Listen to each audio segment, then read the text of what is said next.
RKW on 104.5 The Zone continues in hour number 3. Second half of the show is brewed by Scooter's Coffee. Every half of the show brewed by Scooter's Coffee. Locations in White House, Mount Juliet, Rivergate, Smyrna, and Brentwood. Make sure you download that Scooter's Coffee mobile app today. Order ahead and save $2 off your first mobile order. You can join 104.5 The Zone for our Golf Classic, presented by Ferguson on Monday, June the 9th at Nashville Golf and Athletic Club in the heart of Cool Springs, a historic course, breathtaking panoramic views of the Middle Tennessee countryside.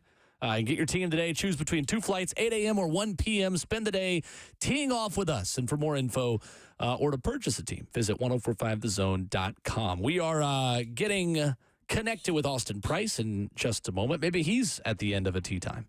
Or at the beginning of a tee time. Beginning of one. As I see the phone light up now. Yeah, it'll be beginning of a tee time. You golf lately? Yeah. You have? It's a good week to do it. Yeah. I did it with Jeffrey Simmons a week and a half ago. Yeah, that's right. I forgot about that. Yeah, giving him golf tips. I was. I saw on his Instagram story he was at the range yesterday, so maybe he was putting into practice what I was teaching him. I'm not a good teacher, considering my handicap, but that's all right. Sometimes you just got to be able to speak how they speak, Will. And you probably connected with him more than his golf pro did. You know what I'm saying? It's like that. I learn better from peers sometimes. Mm-hmm. Sure. Yeah. Yeah, I told him at one point, I was like, just try to sweep right in front of the ball. And then he just knocked one right up on the green. And he was like, what the heck? And I was like, it's literally that easy. Keep it simple. That's all it is. You say that, and then guys go out there That's all daily. it is. Doesn't mean you can do it. Competition. It just means that's how you do it. Yeah. We're joined now by Austin Price of VolQuest's on 3 for his weekly visit here on the show. What's up, Austin? How are you? Oh, it was a delayed glass break, guys. It was a delayed glass. Hey, that's quite all right. Jacoby Thomas, Austin, entering the transfer portal officially yesterday. How surprised were you, and how surprised do you think Tennessee's coaches were for a guy that on the Vol Club Confidential, Austin, was talking about playing for his dream school not that long ago? Listen, Jacoby and I had about a 30-minute conversation Thursday night, and at that point, I thought he was going to come back. But I think, the more he kind of looked at his situation, and, Jacoby, I don't want to tell his story, but there's some stuff going on for him, and, he's got to look out for his family and do what's best for him. I think it was a very tough deal. I get Tennessee fans are frustrated, and they think that his words ring hollow. And, I guess maybe they do in some ways, but, again, every kid's got to do what's best for them. And, if there's more money out there to be had somewhere else, and you can help your family in doing it, I hope he gets it. Otherwise it's a move for, I think not a smart decision for Jacoby. But I hope that money's out there for him, and I hope he gets it, and I hope he plays a lot this fall wherever he goes. Austin, the fact that football has 2 windows, especially this one right now, had it not been open, what happens with a guy like Jacoby Thomas right now? He's just sit and play and learn how to adjust? Like, what's the other options for an individual like him? I know he can renegotiate, but, you say he's got some stuff going on. I'm very sympathetic to that. But what's the alternative if this window wasn't open? Well, he's still here, and really there's no renegotiating, right? If this window isn't in play, then whatever you sign for back during the winter window is what you're playing for. And realistically, that's the way it should be. That's where this whole thing has gotten off the rails. It's not the money. I'll continue to beat the drum. It's not the money. Kids should be getting paid. It's too much money is involved for them to just be getting room and books. But it's the ability to move around. Again, I use Tyler Barron as the example, and I'm happy Tyler got drafted 5th round. Jets, man, I hope he has a great long NFL career. But the whole Tennessee to Ole Miss to Louisville to Miami, it's just too much. And there's a bunch of those players, right? You look at some of the players that Tennessee's brought in, they're on their 2nd and 3rd school. Tennessee basketball is looking at kids that are on their 2nd, 3rd, and 4th school. A person in Nashville, I won't say his name, but he brought this up, and I thought it was a great point. Who is the GOAT of this generation? Who do all kids look up to? Kobe? LeBron? No, LeBron. And what's LeBron done? Bounce. And I'm like, and you put it in those terms, that's what the kids have grown up thinking is okay. And so there is very few Dirk Nowitzkis and Kobe Bryants and players that played for just one franchise. Like, everybody bounces around, and so it's the way of the world. I told Cooper Mays and Omari Thomas in the post-game press conference, I called them dinosaurs. Like, they are. Players like them won't exist a few years from now. And they also do television specials to announce where they're going, just like LeBron James did, Austin. So does Tennessee add another safety then, Austin? And who has to play now? Who gets more reps with Jacoby Thomas leaving?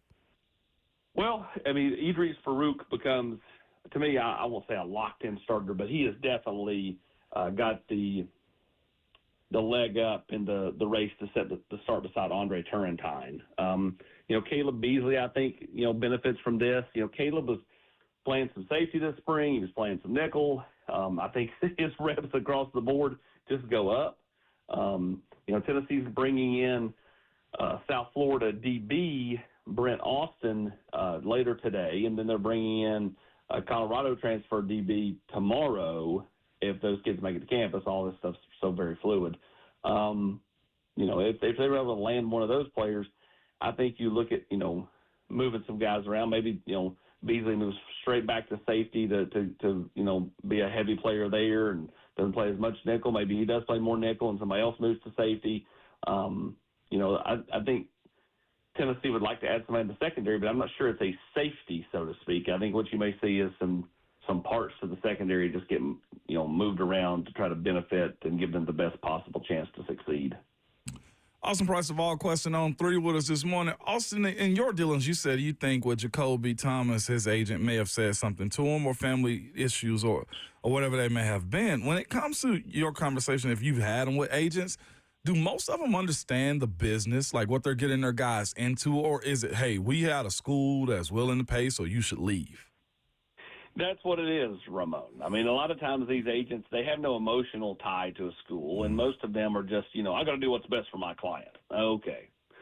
Or, AKA, I got to do what's best for me, and if my client gets more money in the process, because that helps me, then, so be it. I mean, there have been plenty of times where an agent has led a kid astray. Oh, I'm going to get you this, I'm going to get you that. That's why I said I hope for Jacoby's sake and Christian Charles' sake, both represented by the same person, I hope they get what they were told they were going to get before they got in the portal, because that's what their agent led them to believe, was all this money was out there. And I hope for them it is. Again, I don't wish ill on anybody. In fact, that's one of the things that probably irks me the most is when kids get taken advantage of, so to speak, or led down a path that is not real. Yeah. With that being said, too, Austin, speaking of we can revisit 2 Fridays ago, Boo Carter came out and said that Nico Iamaleava leaving was a shocker to them. This was a one-man band on this exit right here, like no communication with anybody, just to hear Boo Carter bringing that up. He seemed to be very vocal, kind of, I don't want to call him distraught about it, but he didn't see this coming. Yeah, I think for Nico, I know he told, a player or two on that Wednesday, but I don't think he had shared that a whole lot, going into that. And so, I think Boo is someone that looked up to Nico. I think it probably did rattle him a little bit. And again, every player on your roster, I said this back in December, is a possibility to lead. No matter, listen, when December rolls around, Boo Carter will be a possibility to lead, just like Caleb Beasley will, just like every player on the roster will. That's not to say they're leaving. That's just to say, in this era where kids can bounce around at will, there's nobody safe. They're just not. And so I think, right now you're basically trying to put everybody in a position to have success in this window of time. And then they'll get to the next portal window, and then you'll do the same thing. And that's kind of where we are in college athletics until kids have contracts that are binding, that lock them in. Again, when you can, sign a deal in December and renegotiate in February and renegotiate again and in April, there's a real issue there. Austin Price, our good friend of VolQuest, joining us this morning on RK Dub. From one quarterback to one that's still there in Jake Merklinger, Austin. It looks like he is signing or agreed to a new contract with the Vols. Is this the right time for this, and what does that signify? Well, I don't think it necessarily signifies anything. I think it means that Jake, due to Nico's departure, got a little bit of a bump in pay because his importance to the program went up. Now, I don't think it signifies he's going to be the starter. Don't think it signifies, that he's the man to beat. I think this is an open competition. Jake Merklinger may be your starting quarterback when Syracuse and Tennessee play in Atlanta to start the season. It might also maybe Joey Aguilar, or it may be George McIntyre. I think it's incorrect to assume anything, especially when it's going to be a wide open battle. So for Jake, I think it was a chance to make some more money with Nico's departure, and kudos to him, and he got that, and then we'll see where the competition goes from there, Kayla. Man, Austin, this is a little different from what we've seen Josh Heupel deal with in terms of that quarterback competition in years in the past, because you kind of knew who the guy was going to be. How does he handle that as a head coach and, handle this competition and finding exactly who's ready to start? Well, I think you go back to his first year. That was an open competition. I mean, Joe and Hendon and, the players that were on campus at that time. And so it's not been that long ago since Heupel's had a quarterback competition. I think that, for him, they've got to figure out how to get Joey Aguilar up to speed as quick as he can. That's going to be the challenge for Joey Halsley and the offensive staff is to, get him up to speed, because no matter whether he starts or he's the backup, he's still got to know the offense in case there's a twisted ankle or a helmet comes off or whatever, and he has to come into the game. So I think that's a big moment in time in mid-May through August, basically through August 1 when camp starts. To get him up to speed as quickly as possible. That way, when the camp does start, he's not, twisting and turning in the wind. You want him to be as stable as you can get him. So I think for this quarterback competition, it's a big few months, maybe less peaceful would be how I describe the next few months for Joey Halsley and Josh Heupel, because when they go on vacation in July during the dead period, I think they're still going to have to find a way to help a guy like Joey Aguilar along. Austin Price of VolQuest's our guest. Austin, Keelan Russell, the BYU wide receiver, commits to Miami. Trevor Pena, Tennessee never really in on him, going to Penn State. There's a McNeese State wide receiver the Vols have been interested in. He's potentially now slated to go elsewhere. Why hasn't Tennessee been able to add more wide receiver talent? Has this been their evaluation of these guys just not being as high as others? Is it being outbid? Kind of why hasn't Tennessee maybe dived deeper into the wide receiver transfer portal? I feel like it boils down to Tennessee is searching for a backup wide receiver. And the receivers that are out there are either wanting a much bigger bag in terms of NIL that Tennessee's wanting to spend, because, if you're watching the receivers in the portal and you feel like basically all the players you had this spring are better than that kid, then why would you give that kid a bunch of money and more money than you may be giving to your own current team? Well, you wouldn't, unless you want to keep harmony. Right. Mm-hmm. And so there lies the rub. They're not looking for a starter. It'd be much easier if they needed to get a starting linebacker or a starting receiver or a starting defensive tackle. It's a lot easier to give money to that. It's not as simple when you're trying to find backups, and those backups want starter-ish type money, and they also want to play. And so I think the more that you have conversations with players and you tell them and you're transparent and you say, hey, listen, we've got our starters, but we're looking for somebody that's going to play X amount of reps a game, be a nice piece for us, that type of thing. I think certain kids are just put off by that. And Austin, on the basketball front, Amari Abram, Louisiana Tech shooting guard, visiting with Tennessee. I know you guys have an interview up with him at VolQuest.com right now.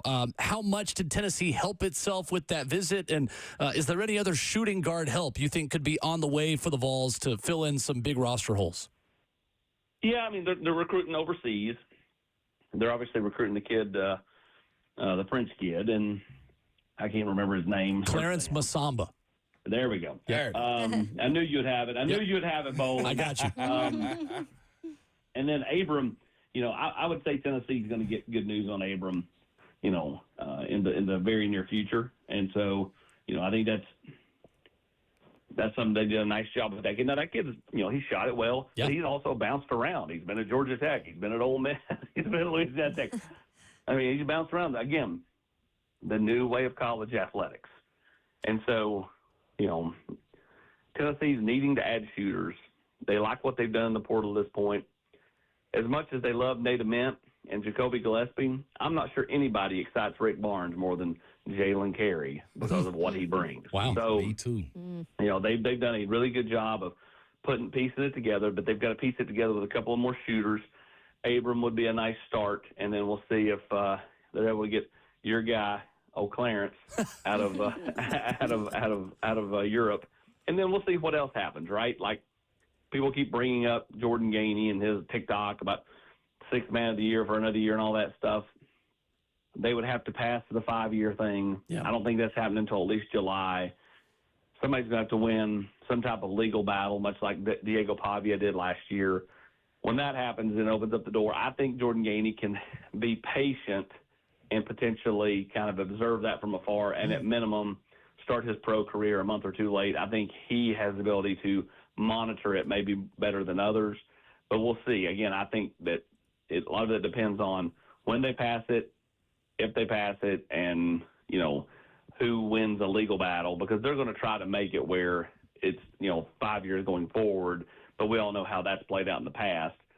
Somebody sues and the Right. judge goes, you can't do that, and then opens up the floodgates. But by doing it in July, a lot of these kids may have already moved on with everything they've got going on. Hey, summertime in Knoxville taking classes is really cool, okay? You got the campus to yourself. I love summer Love it. classes. Hey, Ramon, did you play? Were you here 5 years or were you just here 4 years? I did 04 to 08. I had the red shirt, so I'm not sure if you count that as 5, but 04 to 08, yeah, I did 5. You're done. You can't come back. Look, I saw a group of former NBA guys now trying to sue for their NIL that they missed out on. So there might be a lane Also, we there. got Titans fans that are already in line to get Ramon to come play tackle here for the professional team. So there's a long line for Ramon services. I was going to be fascinated to see if he could play and commentate at the same time. Hey, Yeah. listen to Let's me. go down to Ramon on the field, Ramon. Hey, Let's be there. we That kid just blew by me, Mike. That kid just blew right by me. we couldn't put what I said on the broadcast on Vol Network, okay? Supreme trash talker, okay, I love it. Austin? This is what I do, okay? With that real quick, Larry Johnson, anything from there? There's nothing. I've not heard him attached to any school, linked to any school. Wow. That one's a bit strange to me. I'm sure that he is talking to a lot of schools. Larry will be a guy that people are interested in. But, what kind of money can he command? Again, I think he's the biggest blow to Tennessee in the portal this cycle. More so, minus Nico, just because you don't want Right. a quarterback change. But, I just think in today's day and time, your number 3 tackle, your number 3 edge, your number 3 anything is always going to be, a possible defector because they want to be the number 1 or the number 2 somewhere else. He is Austin Price of VolQuest's on 3 at Austin Priceless, where you follow him on Twitter for the very best coverage of Tennessee athletics. VolQuest.com, a must-have subscription for Vols fans all around the state of Tennessee. Austin, we appreciate you, sir. Thank you. Sounds good, guys. Appreciate it. Have a great day. Yes, sir. Austin Price with us here this morning. I'll react to more of that in hour 4 coming up, 615-737-1045 if you want to get in on the discussion.